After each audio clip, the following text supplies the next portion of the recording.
Okay, so today I have no idea. Today I think, well, it's the 12th, April 12th. Hold on a minute, let me turn on my moose. And it is, what? It's Friday. Okay, so it's April 12th, it's Friday. Let me see. Went to the heart doctor yesterday morning, and she says everything seems to be in order. Nothing to be concerned about at this point. She'll see me in 6 months. What she did do, however, which was good, I believe I've told you before, I take a medicine for the heart, a metoprolol. Actually, I take two different types of medicine, but metoprolol, 100 ER, which is extended release, and that takes care of that abnormal rhythm that I get every now and then. And it seems to have been working. Now, there is a procedure for it. And if it worsens, you know what? I'm just going to take care of the procedure and get it over with.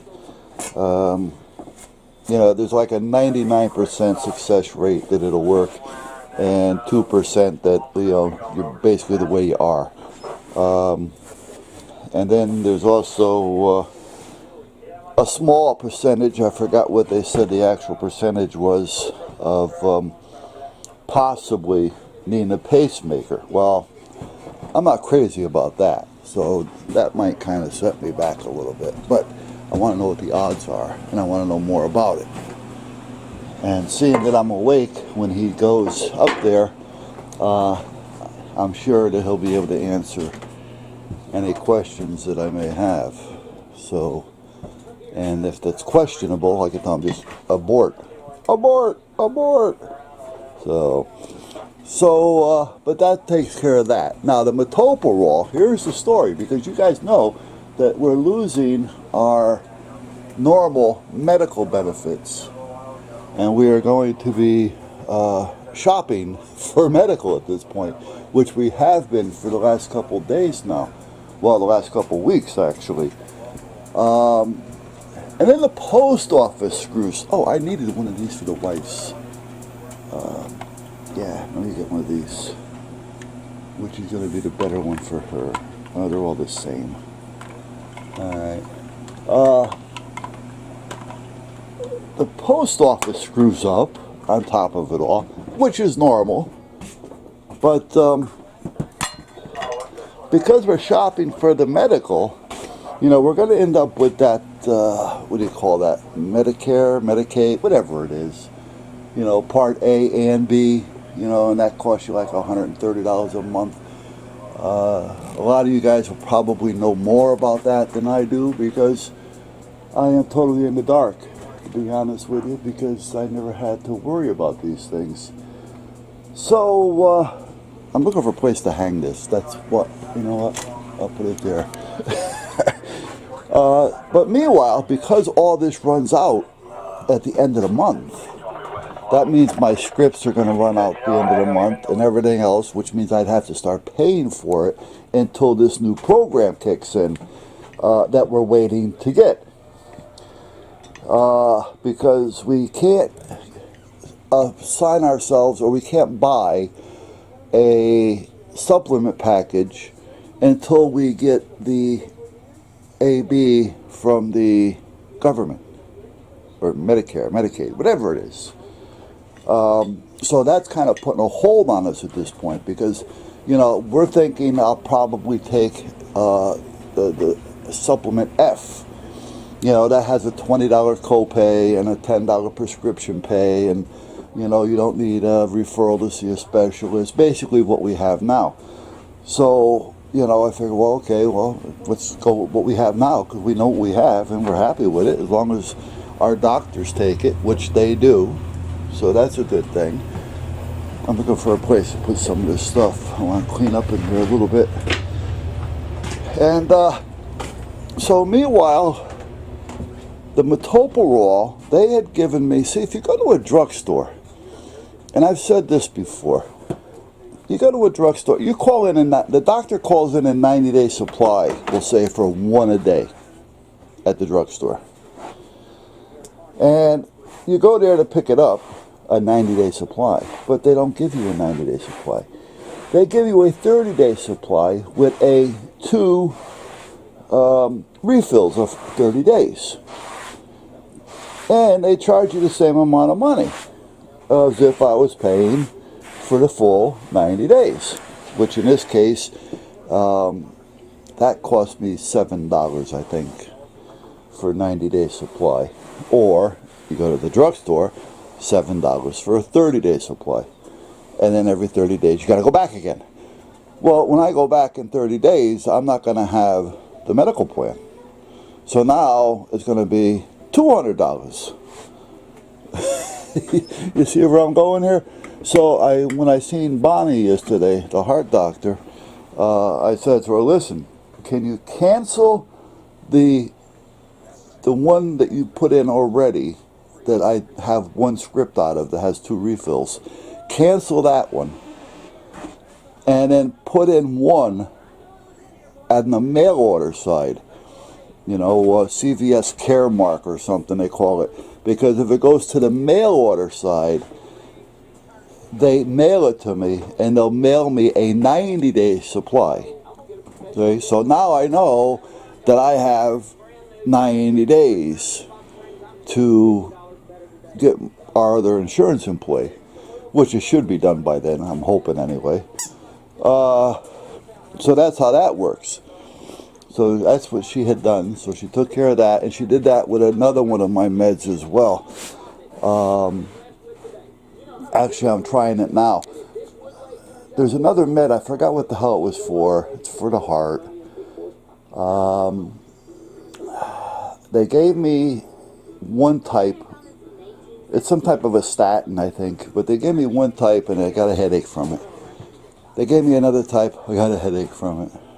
They gave me another type, I got a headache from it. They finally gave me one called Lavaro.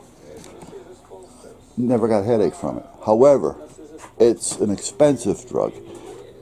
This particular one, even on the prescription plan, costs us $60 for a 90-day supply. So it's rather expensive.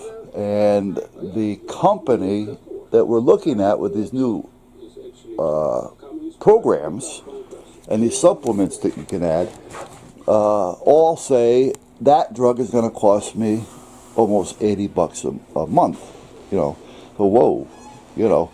So I asked her if there's something else that I can take that's close to that one that would work, and she gave me another one, and she actually gave me a 30-day supply for $0 to try, which was nice. So I got that pretty well set up. Then I had to go see a doctor. Now here's where I start to complain about doctors. It might be just me with old school. Some of you guys probably understand what I'm going to talk about. Newer generation, not so much so, because you're probably weaned on the medical that you've got. But I'm used to seeing one doctor. You go to that one doctor and he gets to know you. You know, he knows you, you know, as a person. You're not just the paper in front of him, you know, and he has to check his records to see what they did last or whatever. You know, he knows you, and he knows how to read you. You know him. You're there to help one another, and basically that's it. Well, that's changing nowadays. You know, now the doctor that I had prior to the one that I have now, you know, I had him for 20, 25 years. He retired. When he retired, I found the doctor that I'm with now. Well, the doctor that I've been with now for the last 10, 12, 15 years, which is a nice guy. I've been with him since he started, actually. He was one of the newer doctors that came into the organization over here, which is called Quinnipiac. And, you know, I started seeing him, and we built a rapport. You know, we talk, we understand one another. You know, my health is his concern, but we bullshit too, you know. And if I say to him, Doc, listen, I may need some of this or need some of that, he has no problem with it because he understands and he knows me, you know. Well, by seeing different doctors every time you go. Or now, not even seeing a doctor except for your physical. Now you're seeing these PAs, I think they call them. All right. Well, I have no idea what the hell that is. What's their background? Are they? I don't want to sound like an ass and make them sound or like they're less than they are. But are they like doctor wannabes? I mean, are they still going and they haven't passed the doctorship yet? Yeah, I don't know. Is it a new thing that they started? Because they're running short on doctors? You don't know. But meanwhile, they're not there. They're not equipped. They go by symptoms, but they don't always understand the symptoms. And then they have to go and ask a doctor. Well, that's like me saying one thing, another one saying another thing, and by the time it gets translated to the end, the translation's all wrong. Now, that doctor may tell him to do A, B, C, D, but by the time it gets to me, he may not have understood A, B, C, D, And I get A, B, F, G or something, so it's a tough one. I don't trust these guys. Common cold, stuff like that, yeah. Now, meanwhile, yesterday I went to the office that I always go to. My doctor is only there on Mondays because he's out to save the world. I told you that before. And so I seen a doctor I'd never seen before. Chinese woman. She looked to be maybe 30, 35 years old, but it's hard to tell with the Chinese. She could have been older, but she didn't look much older. And I sat down with her, and I'm talking to her, and she says, well, what do you mean, Ajita? Oh, Jesus, she doesn't know what Ajita means. Okay, I says, I got like an upset stomach, I feel Ajita, she says, are you in pain? I go, it's not a pain. I said, it's more Ajita, how do you explain it? Sick, you don't feel right, And then we're talking, and she's talking, and she says, and she's using pain, and I'm saying, it's not pain, it's more discomfort. And we're going back and forth, and she's really, I'm holding my tongue, because she's pissing me off at this point. And I said to her, listen, I says, and I told her the whole story. Now, she wants to get you in and out. They're going by time now. They don't go by patient. They go how many patients they can see in an hour. So she just wants to tick-tock, and I'm out of there. So she doesn't want to hear the story that may have, results within it that she can handle. So I said, listen, you don't know me, I don't know you, but I got to fill you in on a little bit what's going on. So I gave her the 4-week scenario of what's been happening for the 4 weeks. And I'm talking to her, and then she says, do you take anything for stress or anxiety? I go, not that I'm aware of. I says, I'm taking meds, but I have no idea what I'm taking them all for. I says, I don't think I am. She is like a volume. I said, no. And then I says, no, nothing like that. I says, but I do have, and I had them in my pocket. Back in 2015, I think it was, I had a little problem with breathing, which wasn't really a problem. Every now and then you look for that cleansing breath, well, I wasn't able to achieve that for some reason. And even though I'm breathing, and my oxygen levels were like 99, I mean, they were right where they're supposed to be, I still had that feeling that I wasn't breathing. So it starts to wear on you after a while. And then I found if I lay on my left side, I breathe much better. Now this was back then, okay? So I went to a pulmonary, a breathing doctor, specialized, and he ran me through all the tests. I was at the hospital. They ran me through all the tests, because it is annoying. And the hospital is saying, well, it sounds like stress to me. Is somebody chasing you? Chasing me? No. Nobody's chasing me, is anybody after you? Do you owe any people money? What are you talking about here? I mean, okay, I'll answer your questions, but, at this point, where do you go? Because, see, I got another story to tell you about that one, all right, because I'm arguing with them now over this one. But meanwhile, that's when I said, nah, everything, don't worry about it. And I got out of there. She says, well, we can't find anything wrong with you. I says, fine. And I went and seen a specialist. I went to see him. He ran me through all the bullshit, excuse my language, all the testing, which was good. He had me breathing into a machine, blowing into a machine, walking back and forth, about 30 feet. Back and forth like 10 times or so to get the the heartbeat going a little bit, and get the breathing going a little bit, and everything was fine. So he says, you know what? He says, I actually think it's just a weight issue with you, and because of that, it's turning into a psychological issue because it's bothering you. He says, and I can understand that because when people think they're not breathing, even though they are, the body's getting everything it needs, but the mind is saying, I'm not feeling it. He says, I know exactly what's going on. He says, so I'm going to give you a prescription to try for a couple days. I said, okay. So he gives me a script back in 2015. I took a half of one. I am not a pill taker. I don't like taking medication. I try to get off medication, not get on it. So he gives me this prescription, and I'll tell you what it was in a minute. And there were 5 milligrams. I break it in half, and I took a half of one that night. That night I slept fine. Next night I took another half of one. Everything was fine. All right, no problems. And at the same token, I decided I'm going to start doing a little bit more work, a little bit more exercise. Now, I keep busy out here.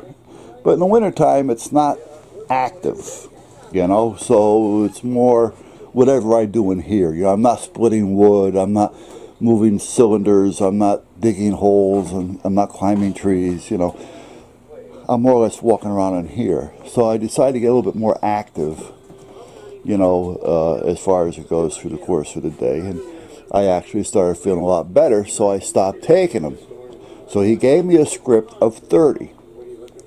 I'd taken, I would probably say 3 total, but I always took them in halves. So I took 6 halves through the course of like a week and a half.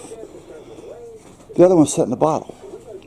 So last 3 weeks ago, when this started acting up with, with me being thought sick, because I did wake up with the chills one night and not feeling right, then we had to put Duffy down the next day. Now that's 4 weeks now.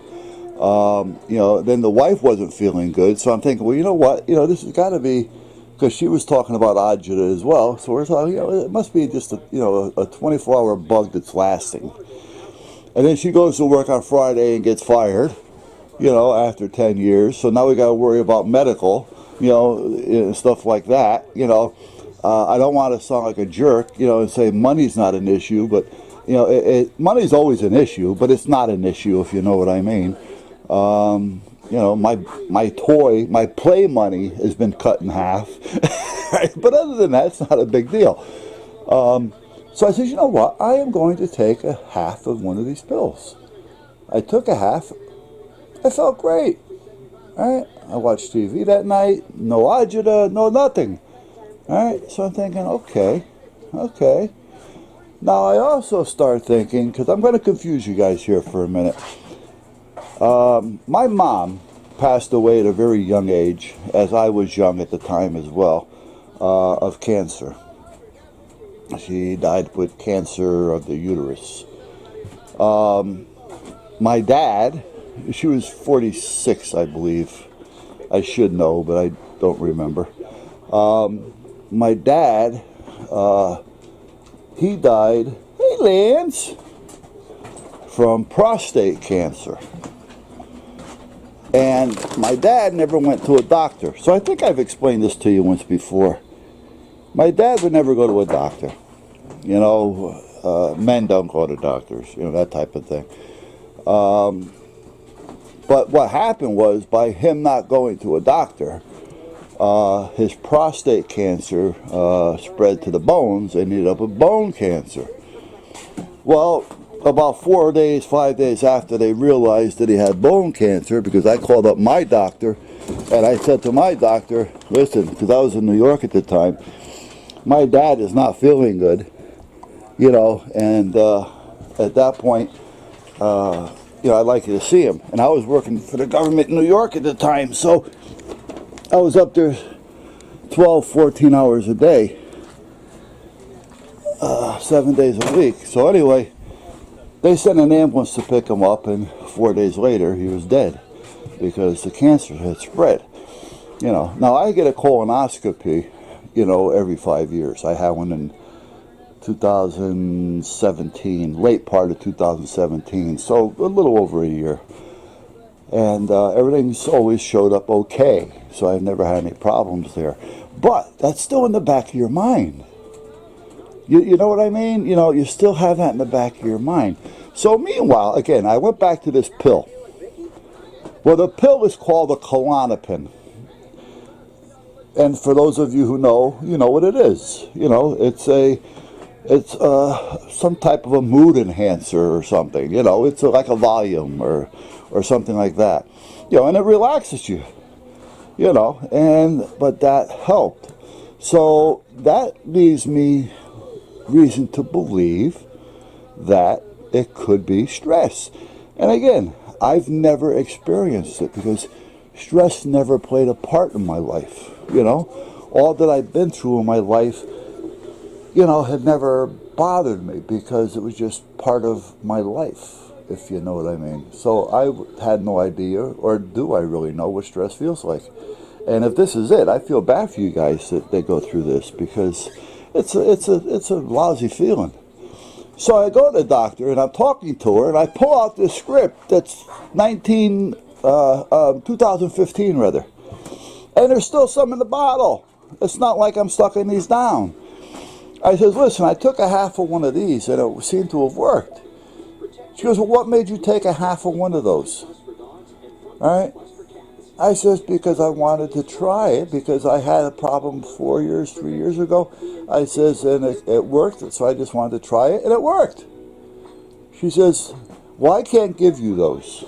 What do you mean you can't give me these? She says, that's a drug that you can sell on the street. I said, I'm 70 years old. Do I look like a guy that's selling drugs on the street? You know, come on, you know. So meanwhile, she says, but I got something else I'll give you. Sertraline, I think she called it. All right, I may have written it down. I think it was sertraline. Sertraline, something like that. 100 milligrams. I said, oh. She says, but it's going to take, you know, a week or two before it kicks in. I said, then how do I know if that's it or not? How do I know if that's the case, or am I just sick? You know, you should have something you can give me to give me almost immediate relief, to let me know what the problem is here. You know? Well, getting back to knowing your doctors, that's the problem we're going to have nowadays, because we never see the same doctor.